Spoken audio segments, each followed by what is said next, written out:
One key area for us to understand is that in regards to talking about some of the artistic developments of the Renaissance, many different textbooks are going to cover the specific works of art, sculpture, fresco, mosaic. They're going to be using lots of art terminology that you're going to need to master from your reading.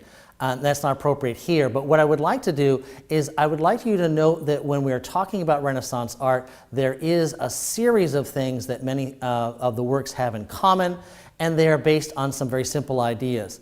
And what I want you to notice here in this painting is that there is energy, there's movement, there's an active effort to provide perspective, that figures are not just stick figures on a page, that they seem to have depth to them the way your eye perceives them.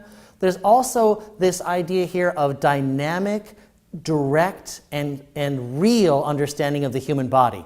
It's not stylized in such a way that everything is perfect. There are rippling muscles, and sometimes the figure might be too skinny or too thin. Their faces might be irregular, their hair might be irregular. In other words, there are elements here of all those things in an artistic understanding, and this is just one piece of many pieces of Renaissance art and sculpture that are useful for you to take a look at within the confines of how your chapter reading is going to introduce them.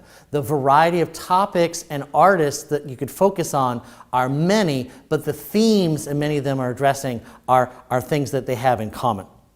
Now, this is then an idea of an artistic focus on nature, that it's a natural looking thing, that the human figures appear to as if they were walking down the street, that you can see them as real. They're not sort of like stick figures. If you would remember some of the early art you may have seen about Egypt or Mesopotamia, the figures were flat, they were highly stylized in how they were portrayed, they were stiff, all sort of in one line, very few curves. That was one way to depict things. This is a much more sophisticated way of understanding things, and it's based on a better understanding of mathematical perspective and the reality of trying to portray that on a fresco level of, working in wet plaster, or on a wall, or on canvas, or in other ways.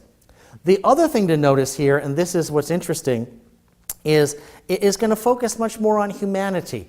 Actions of people, either interacting with the people from the Bible or classical scenes from ancient Greek and Roman literature. The idea here is that the human is going to be the focus of what's happening inside these things. Also, they're going to be an accurate depiction of anatomy, all right, and the movement of real muscle, that you can see in some of these paintings that the figures are contorting and bending and stretching. They're not sort of rigid figures like you might see from the ancient Egyptians. They are much more natural, there's movement to them, and they're real. They have more engagement for the person who's looking at them. It is something more than just sort of a stick figure on the wall. There's more energy to it. There is also a mathematical perspective. If you look at the math angles and the way in which things are being depicted, shadowing and the way figures are organized in groups, there's a mathematical understanding there of how to provide that, to see that they're going to provide what looks like depth, that looks like there's three perspectives, that you can see something other than just the flat.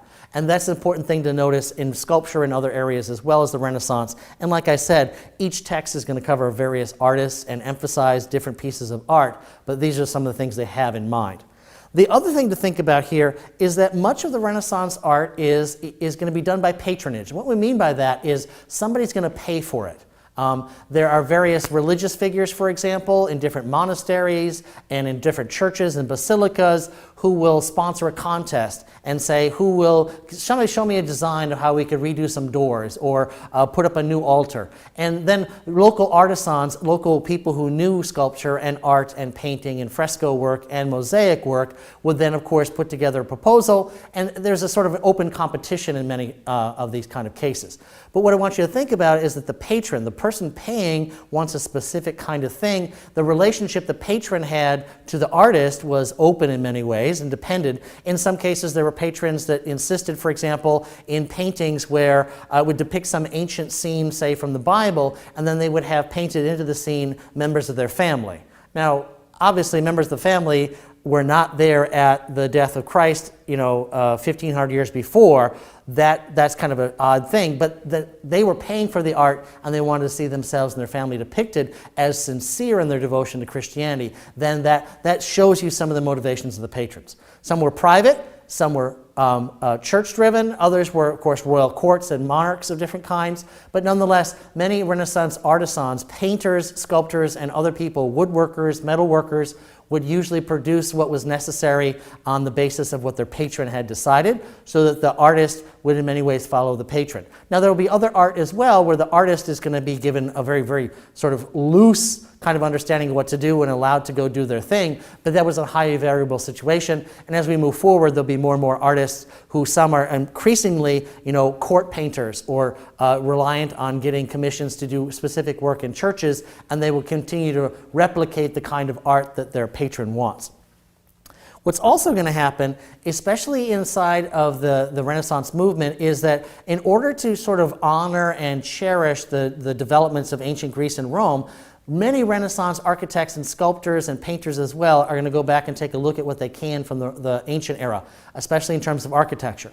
Remember, when we talked about the Roman Empire, they were extremely good at construction. They had perfected how to use concrete, for example, and they were able to use that to build massive structures, temples, various kinds of marketplaces, Roman roads, for example. Many of them still exist in Europe to this day. That's high-quality construction. They also, though, had provided an idea for other people who came later. How did you build that? Pulling it apart and taking a look at how it was constructed. Aqueducts also, many temples. These are the kind of things that Renaissance artists and sculptors want to go back. They want to pull apart the Roman ruin, not for the sake of destruction, but to understand how it was constructed, because many of those construction techniques, understanding of technology, weight-bearing, concrete use, had been lost over time, and they're trying to recreate. Remember, Renaissance's rebirth? They also want to have a rebirth in construction materials and understandings of ancient Rome. So when they are looking at various things, they are continuing to review classic and religious themes as the major ways in which they are going to be doing their art, and they are going to, of course, have to follow the needs of the patron. So the dynamic tension that's being set up here are some artists, like many of the scholars of the medieval era, who knew their Greek and Roman texts. Are they spending too much time on secular, non-religious art, or should they devote themselves exclusively to religious art? That's a tension that's going to exist in many places. It will fade over time as the idea of the patron takes place. And remember, some of the most famous works of the Renaissance in this time period are created either by monarchs or by the institutional church itself in Western and Central Europe. Take a look at the section that you're reading about the Renaissance. Be ready for the sections to talk about different kinds of Renaissance art, focus on different artists, but the themes of accurate anatomy, energy, perspective, and recovering some of the kind of ideas of classic art are all available there for many as we move forward. Also, be sure to check out and see if any of the sample questions will help you understand this basic area of the Renaissance.